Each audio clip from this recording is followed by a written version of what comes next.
9! 9 эпизодов! Ну, я нашел время сегодня еще за 20, потому что я уезжаю в деревню. Там интернет сейчас все выложено на преждевременность. А плюс серия длится не так уж.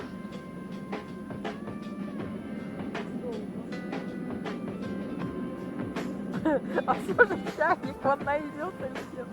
Самое смешное, про чай, все, что началось.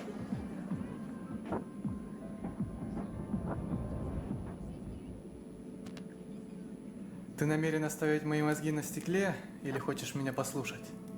Ты не в том положении, чтобы торговаться, Джимми. Я знаю. Ты двуличная сука, Джим. Нихилуха ты уже успел себе отгрохать, а? Ты тоже. Чего? Ты тоже двуличный, Крайсел. К чему ты клонишь? Первое впечатление, которое я от тебя получил, было далеко не из приятных. Крайсел, ты не отесанный грубый алкаш, без каких-то моральных и эстетических ценностей, продолжающий прожигать жизнь, наслаждаясь только сегодняшним днем. В свои 43 ты уже седой, выглядишь на все 60. В твоей речи столько же грязи, сколько и в твоем образе жизни. Охуел, что ли? Заблокал в кого целиться, а? Я так думал, пока не услышал, как ты молишься. Да, ты молишься, Крайсел. И не за себя, а за всех тех, кто тебя окружает. Ты ходишь в церковь почти каждую среду в 9 утра. Вот, продолжаем, ребят. Я немного перемотал. Меди! Думаешь, мне нравится то, чем я занимаюсь? Я пешка, Крайсел, которую легко устранят, если она не выполнит своих обязательств. Я порой сам не понимаю, как мог до такого докатиться. Да так, ты что, думаешь, это отмаза для того, что ты совершил? Даже если на тебя давили, ты все равно остаешься охуевшим лицемером и убийцей, Джим! Здесь ты прав. Мне уже не отмыться от всего этого. Я знал, что это случится, поэтому оставил тебе жизнь. Чего, блядь? Рансар бы не проболтался просто так, если бы не хотел. Погоди. Ты намекаешь на то, что ты все построил так, чтоб я сюда приперся. Наемник нарочно не стрелял по мне, специально упал в воду и все мне Не выдал. до мельчайших деталей, но я продумал твое появление здесь.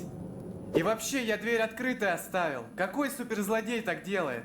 Я слышал, как ты входишь, но решил не портить тебе момент. Да, пи***и больше.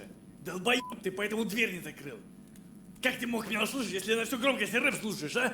Аж снаружи слышно. Погоди, ты сказал суперзлодей? У тебя что, шишкан дымит от всего этого, что ли? А то я думал, хуй у тебя такое большое окно-то, блядь. Да тебе, блядь, просто в кайф думаешь, что ты на вершине мира. Ебанутый, блядь. Ладно, я клоню к тому, что только ты можешь мне сейчас помочь. Ну и хули мне-то всралось? Я помогу тебе дойти до своего босса. Ты вернешь всю медь и свой чайник. Я выбрал тебя, чтобы ты помог мне очистить мои грехи.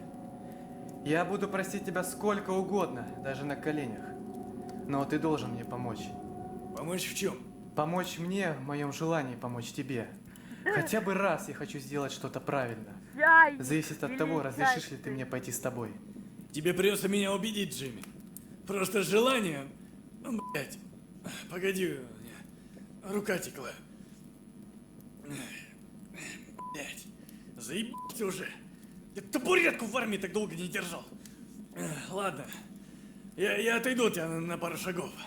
Вдруг ты захочешь, блядь, выхватить ствол у меня. Как хочешь. Так, о чем это я? Точно. Просто желание исправиться тебя, блядь, не спасет, Джимми. Я тебя, блядь, землю жрать заставлю, сука. Даже если так. Ну, давай. Убеди меня взять тебя в помощники снова.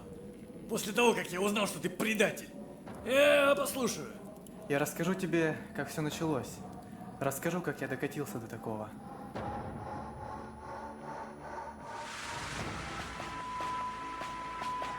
Конечно, с этим.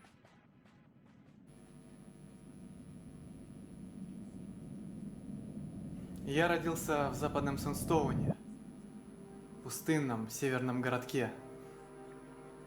В 522 году в столице началась революция, а потом ее побочные эффекты добрались и до нашего городка.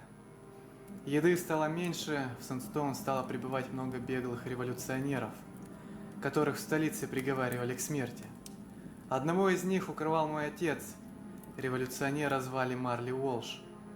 С ним была его дочь, Келли. Мы были примерно одного возраста.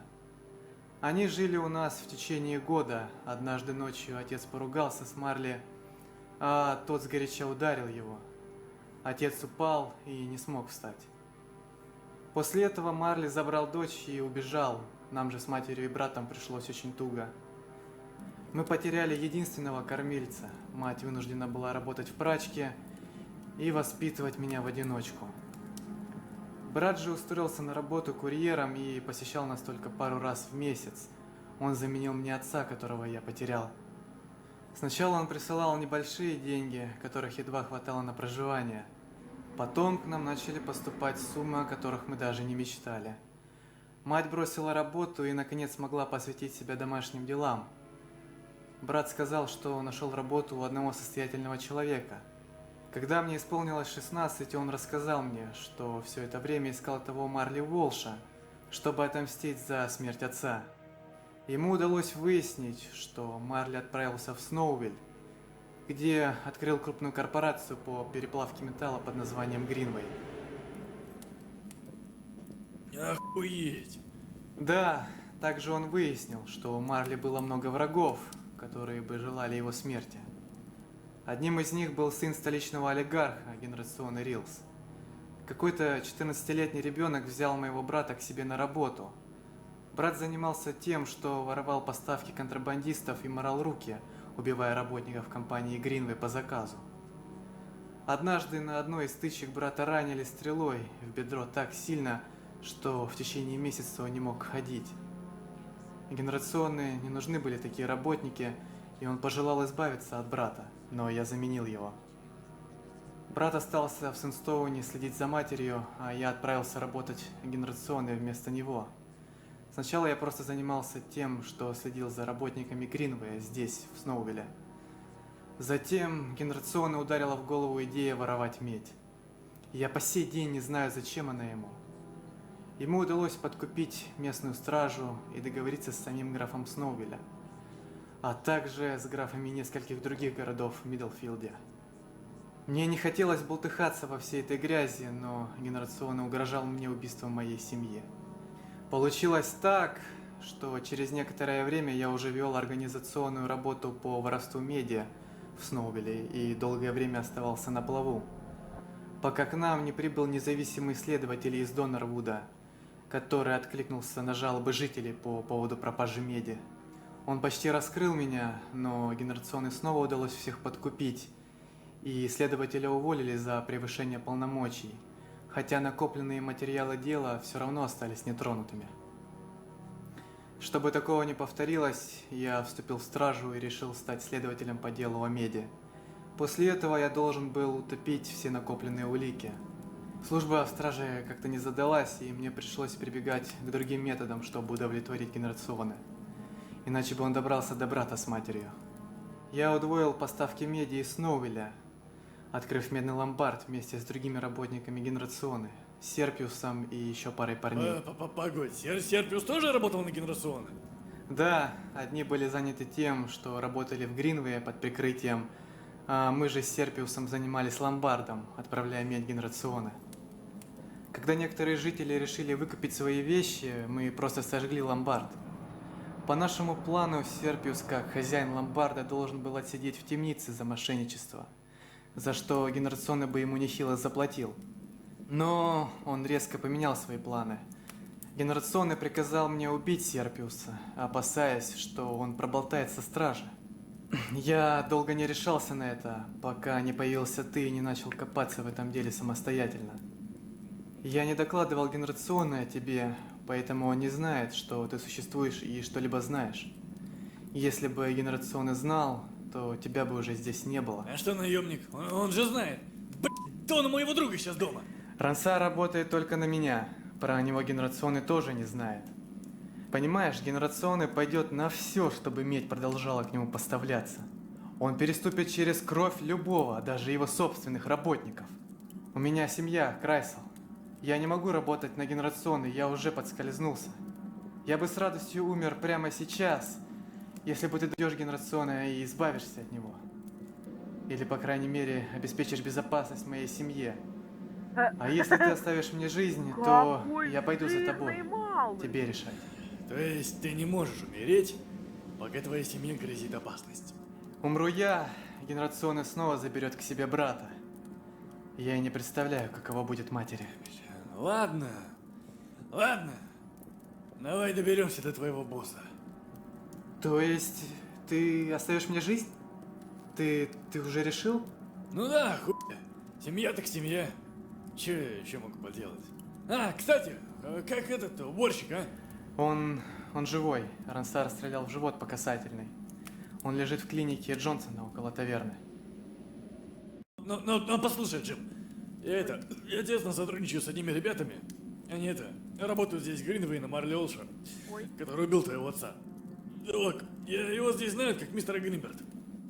Наверное, ты уже в курсе. Если ты меня обманул, и со мной что-то случится, мои друзья найдут тебя. А в том, что твоя семья находится в опасности, виноват твой брат.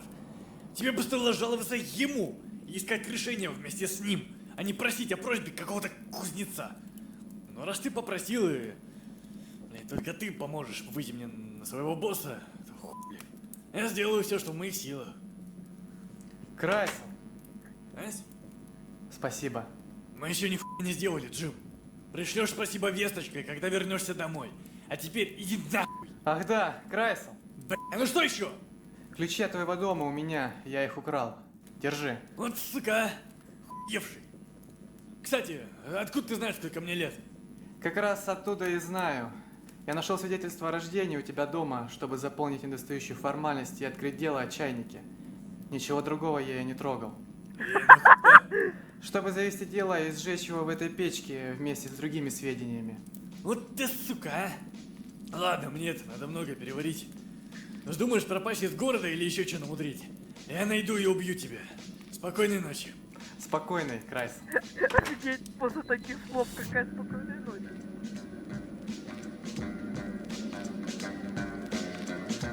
Крайсел такой. Ну, этот... Единственный мужик с самого начала, понятно.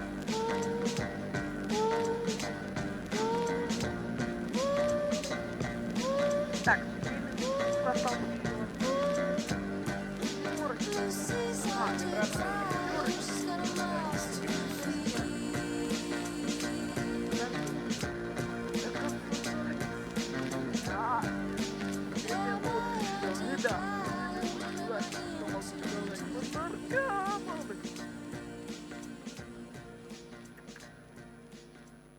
Интересно, каково это?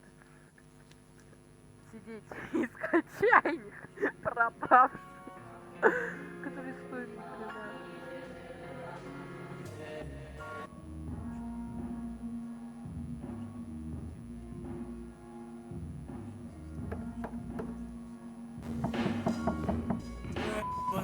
Да я иду! Сколько можно стучать уже? Угомонитесь там! Слышу я, блядь! А, ты опять. Заходи.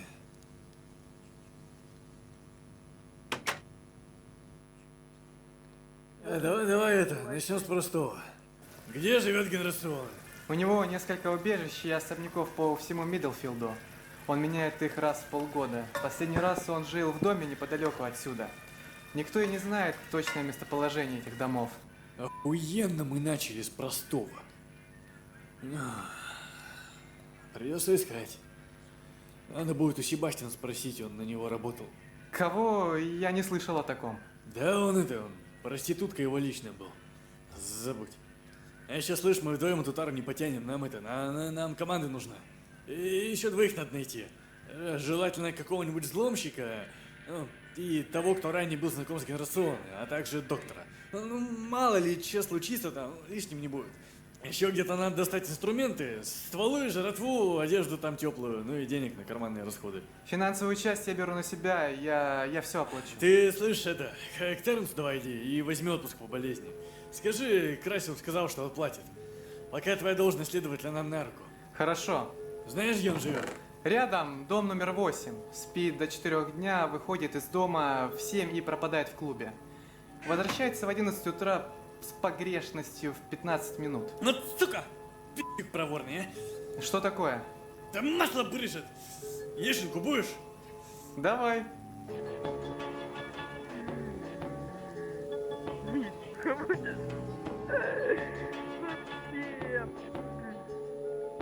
Наркоман потерял. Для наркоманов твоего сердца. Доброе утро, ребят. Вот это дело такое. Послушайте, мне волыны нужны. Мушкета штуки 3. Лично у меня есть, но нужно еще. С городского хранилища или у себя в плавильне взять не могу, там возня с документами долго. Можете для меня, у меня же в плавильне, купить пару мушкетов через Гринберт, а? Ему вроде разрешение не нужно на это, в долгу не останусь. Где-то завтра нужны, а? Да, без проблем, да? Ага. Сделаем. Завтра вечером подходи. О, спасибо, ребят. Тут еще эта проблема такая. Вас вообще в отпуск не отпускают, да, ребят? Да не, нам даже город нельзя покидать без разрешения Гринберта. А что такое? Да, тут терки намечаются. People ищу, команду собираю. Не суть важно, в общем. А может чем помочь еще? Да, не. Это, не. Спасибо, ребят. Это, давайте, ага. Ну, мушкет он взял, молодец, на себя.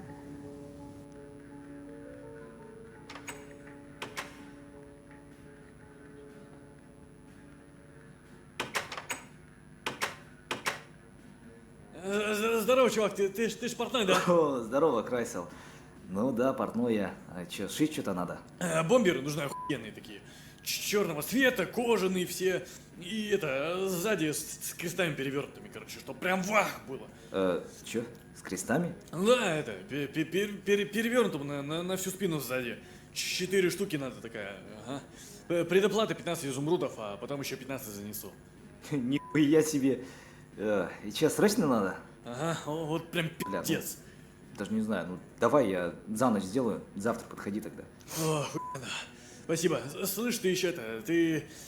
это, не знаешь, где медвежатника можно найти, а? Чё, медвежат? А, взломщик что ли? Ага, ну нужен А, позарез вообще. Да, вроде есть один, да, профессионал, короче, ну вот он в Рыбацком районе живет, под крышей, ну там где на горку, который похож, ну ты знаешь. Спасибо, чекнул, ага. А что, намечается что-то? Есть такая тема, я заранее завещание напишу на свое имущество, там, вдруг чё.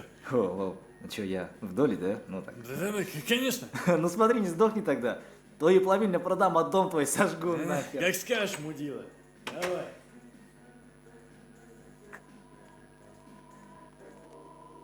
Джим оказался чуть ли не невинной овечкой и пешкой в лапах молодого олигарха по имени Генерацион, который стоял за воровством меди по всему миру. Мы решили найти и решить с ним проблемы раз и навсегда. А для этого мне нужна была команда. В частности, медвежатник, который бы открывал все двери на нашем пути. Предстояло нечто серьезное. Я так понимаю, ты и есть медвежатник. Конечного эпизода. Всем пока. С вами был Денис. Мне пора.